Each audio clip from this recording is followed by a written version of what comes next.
The Abbasid Dynasty in Age of Empires 4 is the only civilization, apart from its variant the Umayyads, that can advance through the ages without building a landmark with its villagers. The House of Wisdom is their most important building, and it contains multiple exclusive technologies that can be researched in different ages. The House of Wisdom also unlocks an influence area, and buildings placed inside of it contribute to their Golden Age tier. And the higher Golden Age tier means that villagers have their gather rate increased and technologies can be researched faster. Camels are their special cavalry units, and they scare the hell out of horses. Their infantry units can build siege on the field without researching a siege engineering, and they can even make mangonels on the field, right in front of your base. Welcome to the Golden Age of Islam.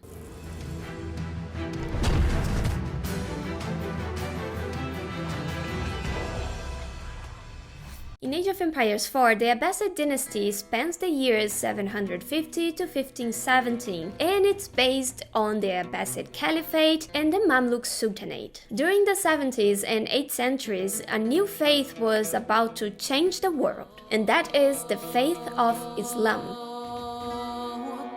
During these 2 centuries, Islam had extended its reach from Spain to India. At the time, it took 1 year to cross the empire from one side to the other, and at its heart was Baghdad, a city of wealth. The city had a beautiful architecture, gardens and bazaars everywhere, but what really made Baghdad the center of learning of the Islamic world was the scholars. All the major innovations came from or to Baghdad, and the need for science comes from this need to manage and to improve this huge and fast-growing empire. And all these brilliant minds, all these scholars and scientists and thinkers, they would just conglomerate in Baghdad and they would be received at the House of Wisdom. Just a small example, it was the scholars from the House of Wisdom who developed the Arabic numerals. So from the way we treat our sick nowadays to the numbers we use for counting, the Renaissance had its beginnings at the House of Wisdom in Baghdad.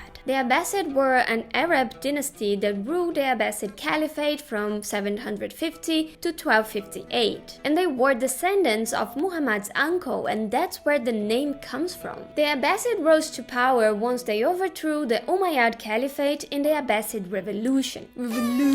Now these Umayyads, they were known as great conquerors, great warriors, but apart from that, they were also weak and in a fragile situation economically and with the neighbors. They saw themselves as the last cook in the package, and they refused to share power or government or any important role in society with non-Arabs. But the problem is that the majority of the population was non-Arab, and these people were treated like second-class citizens. They had no rights, they couldn't get good jobs, and that wouldn't change even if they converted to Islam, by the way. And at some point, people just had enough. They were like tired, no, we can't take this anymore, and they revolt. Many revolts took place at the same time simultaneously. It was hard to take control of everything, and one of these revolts was the Abbasid Revolution. This revolution marks the transition from a state supported by slavery and exploitation into a state supported by taxes, taxation of people, and lands. The Abbasids fulfilled their promise of a fairer society for Muslims of non-Arab origins, and the government itself was also composed by Muslims of all backgrounds. In Age of Empires 4, we start playing as the Abbasid during the post-revolution period in 750. After the revolution, Abu al-Abbas arose as the first caliph of the Abbasid Caliphate. After his death, only 4 years after taking the title of caliph, his brother Al-Mansur filled the position. And Al-Mansur is known for founding the Round City, which was to become the core of Baghdad, and he is known by many historians at least as the real founder of the Abbasid Caliphate. Al-Mansur laid the foundations of Baghdad on the western bank of the Tigris River. Once these elements were built, the walls, the mosque and the palace, he moved into the city himself. The rest of the city was built throughout the years and the city was completed by 766.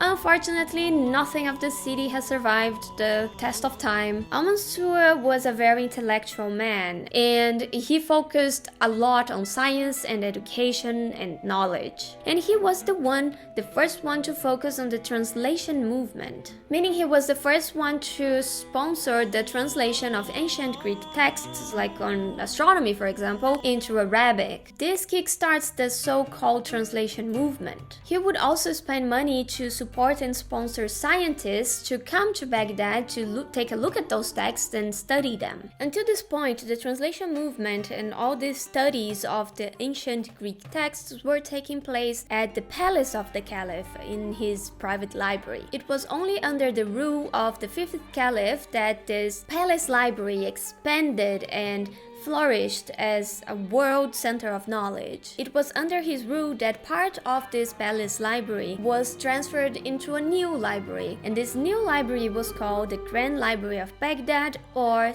House of Wisdom. And more than that, differently from the palace library to this one, the general public, anyone in the city, had access to. And with that, the city of Baghdad began to be known as the center of knowledge. Harun was a patron of arts and learning, and he was also known by his fancy way of conducting his court, his fancy lifestyle, just in general splendor. In fact, the story, The 1001 Nights, was inspired by his splendor and his glittering court. And the main character, the king, might have been based on Harun himself. And it was Harun's eldest son, Mamun, who built the extensions of the House of Learning for each of the house's different branches. Mamun's dedication to collecting texts and books and expanding this repository of knowledge, which was the House of Wisdom, earned him the nickname the Sage of Baghdad. This movement, paired with the open-minded ideas of the Abbasid rulers of the time, sparked the interest in not only understanding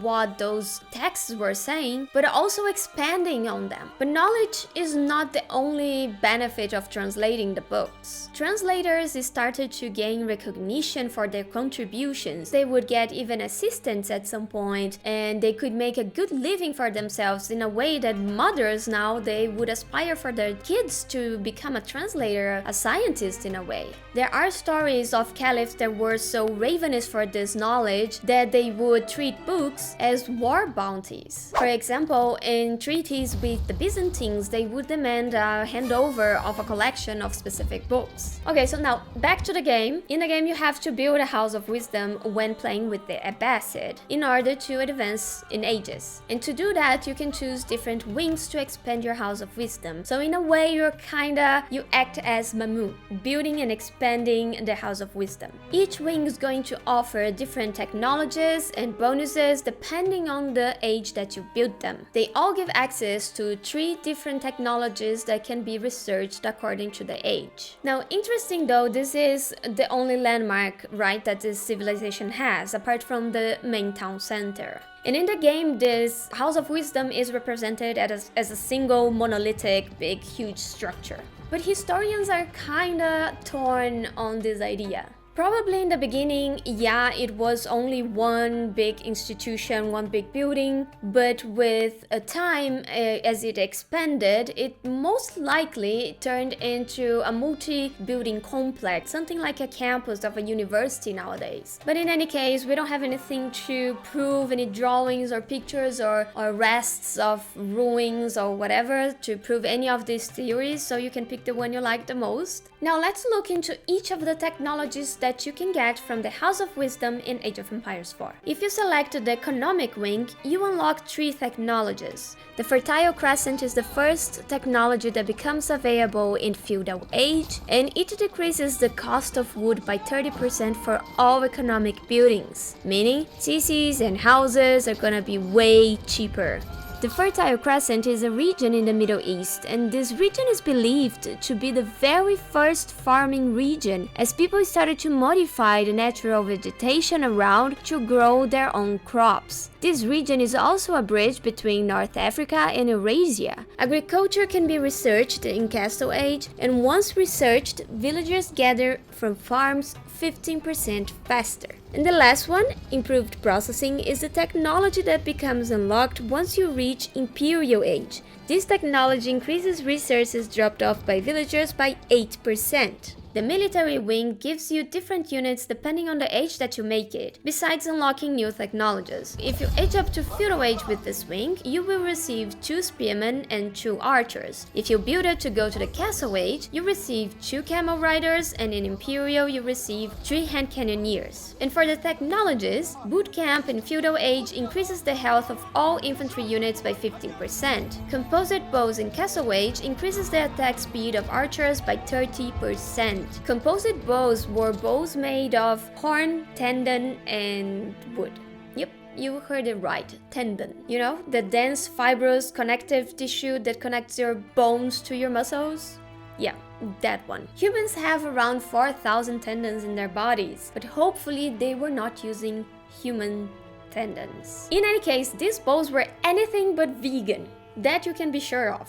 And actually they were mentioned in the Odyssey, the epic from Homer. After that they were used throughout Europe and Asia, North Africa, everywhere. So they were relatively common actually. But back to the technologies, in Imperial Age, camel support becomes available, which increases the melee and ranged armor of infantry units near camel by 2. Now, if the culture wing is built, preservation of knowledge can be researched in Feudal Age, which decreases the cost of all other technologies and age ups by 20%. Now, do you remember that I was talking about this whole translation movement? I believe that with the game, this preservation of knowledge is kind of the same thing. It's the translation movement itself. Through the translation of these ancient Greek texts, we are preserving knowledge into a known and understandable language, at the time at least, and those books and those texts were being used to generate more knowledge. So preservation of knowledge, as I understand in this case, it's nothing more than the concept of the translation movement that took place at the House of Wisdom in Baghdad.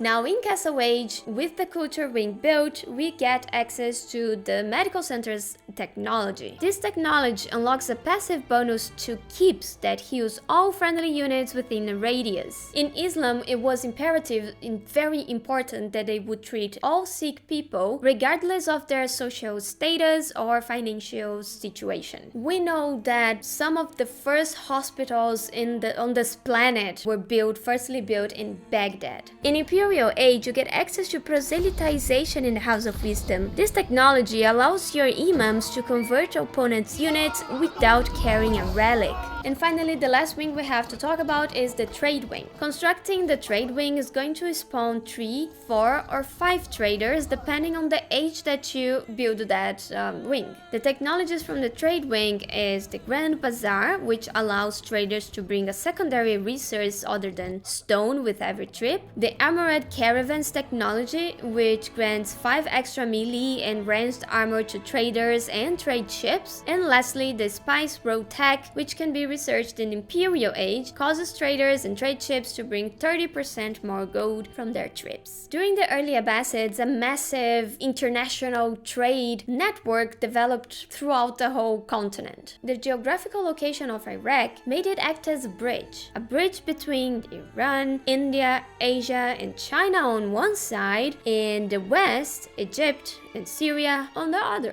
In the end, Iraq was just in the middle of multiple land and sea trade routes. As I mentioned before, by constructing the House of Wisdom in the game, you also unlock an area where when you place buildings inside, you increase your Golden Age tier. Now, Baghdad became the center of culture and science in what became known as the Golden Age of Islam. And in the game, by increasing the Golden Age tier, you increase your villager gather rate and your production speed and technology research speed. The Abbasid Caliphate is considered the Golden Age of Islam because it was a long period of stability where learning and knowledge and science developed and flourished. For example, as I mentioned, one of the first hospitals in the world was built in Baghdad in the 10th century. Another example is the Book of Optics, which was written in Baghdad and later was cited by Newton, Kepler, and even Galileo. The Abbasid's wonder, named Prayer Hall of Utbah, is based on the Great Mosque of Cairo I, situated in Tunisia, and is one of the most impressive and largest Islamic monuments in North Africa. Its construction construction started in 670, and after being destroyed 20 years later, the mosque was rebuilt and expanded throughout the centuries. In 836, the mosque was reconstructed once again, and that's when it acquired its current appearance, the one you see in the game. Between the 9th and the 11th century, Kairouan was one of the greatest centers of Islamic civilization, and the mosque was both a place of prayer and teaching.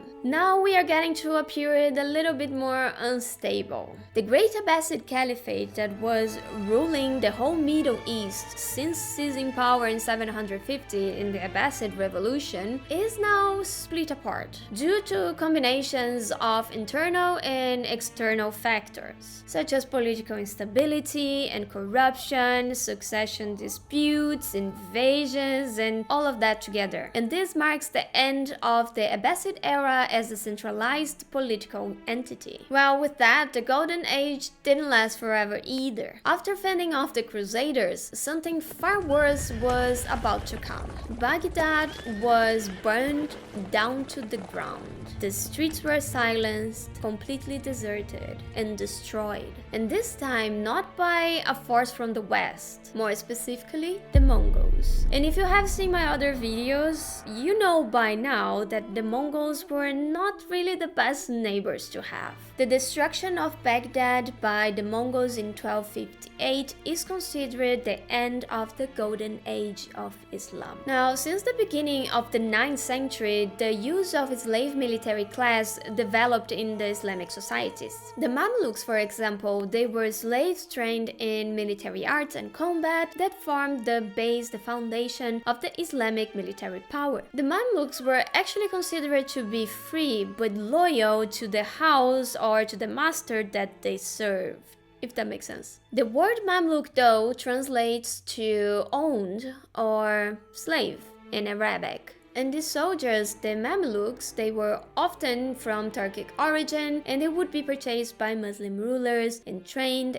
and educated to join the elite military force, something like the Janissaries from the Ottomans. Okay, so now the Abbasid is completely split apart, and one of the newly formed empires was the Fatimid Empire, and its capital was Egypt. The end of the Fatimid Empire is marked by the rise of a new vizier, and this vizier would be known throughout history until today as Saladin. And with Saladin, the Ayyubid Sultanate of Egypt and Syria began, simple like that. So Saladin established the new Umayyad dynasty in 1171 after abolishing the Fatimid Caliphate, and Saladin relied deeply on the Mamluk forces. And that's why I'm talking about all of this, because Saladin was employing mostly Mamluk soldiers. But again, this is all gonna be covered more in details in the Ayyubid video. In any case, in the late 13th century, again, the Ayyubids were also weakened by internal and external conflicts like external threats, more specifically the Mongols again. But in any case, with all of that going on, the Mamluks saw an opportunity and they took it, they seized power, and they ended the Ayyubid rule. And the Mamluk Sultanate fell to the forces of the Ottoman Empire in 1517 at the Battle of Ridania. This marks the end of the Mamluk rule and the start of the Ottoman control in Egypt. Amazing! So now we have covered the historical inspirations, the historical facts behind the civilization itself. So let's move on to see some units. In the barracks, you can research the phalanx. This upgrade becomes available in Feudal Age in the barracks and increases your spearman range by 100%. Yep, it doubles it, making it super hard to avoid those braces with your horses. In ancient Greece, the phalanx was a tight-packed military formation, and they would carry these very long spears called dori. And those things could be up to 3 meters long, about 50% longer than a normal spear. So maybe the upgrade should only increase the range by 50%, not 100. In any case, the unique cavalry units from the Abbasid are the beautiful camels. Just the presence of these camels in the battlefield makes any horses deal 20% less damage because they get scared. Oh, or something like that. And the first camels you get to see is the camel archer. Trained in the archery range starting in feudal age, the camel archers are light cavalry ranged units with bonus damage to spears, just like other archers. Now, in Castle Age, you can train camel riders from the stables. These camels are melee units with bonus damage against other cavalry. Now, in history, even though camels are more resilient to heat and lack of water, they weren't actually used that much in the battlefield. They were used as a transport more than anything. They could be used as a good viewpoint because they are very high, higher than horses at least. So you can have a good observation point from them and look out for enemies at a bigger distance or whatever. Actually, the riders would usually get down off the camels and they would position the camels like in circles and stay in the middle of them, because any horses coming from any direction then would be scared of the camel and they would be slowed down, they wouldn't come too close, they would run away. So the shooters would actually use the camels as a barriers, as a shield around them, and shoot from the middle. In Castle Age, the ghulams also become available. These units are chunky, bulky men-at-arms and can cause chaos if unleashed in your base. Besides the higher hit points, they also have higher DPS due to their ability Quick Strike. This ability is automatically activated and deals a second hit after finishing an attack. They are deadly. Now, the real ghulams, they are kind of like the Mamluks, if not the same but different period of time. They were also slaves or prisoners of war, and they would be trained and educated in order to turn and to serve in an elite military force, like the Mamluks and like the Janissaries. So the ghulams and the Mamluks are kind of the same but different periods. So the ghulams were prominent during the Abbasid period, and the Mamluks were the prominent force during the Umayyad and the Mamluk periods. A different feature from the Abbasid civilization is the fact that their infantry units can build siege on the field without researching field engineering, and they can build mangonels and springboards everywhere. Mangonels everywhere. Just outside your door, in your garden, in your backyard, there's a mangonel being made out of nothing by a pair of ghulams. But that's it for today. I hope you enjoyed. I hope you learned something new. Thank you so much for watching. Please don't forget to like this video if you enjoyed and subscribe to the channel. Thank you so much again. Have a lovely rest of your day and I see you guys in the next one. Bye!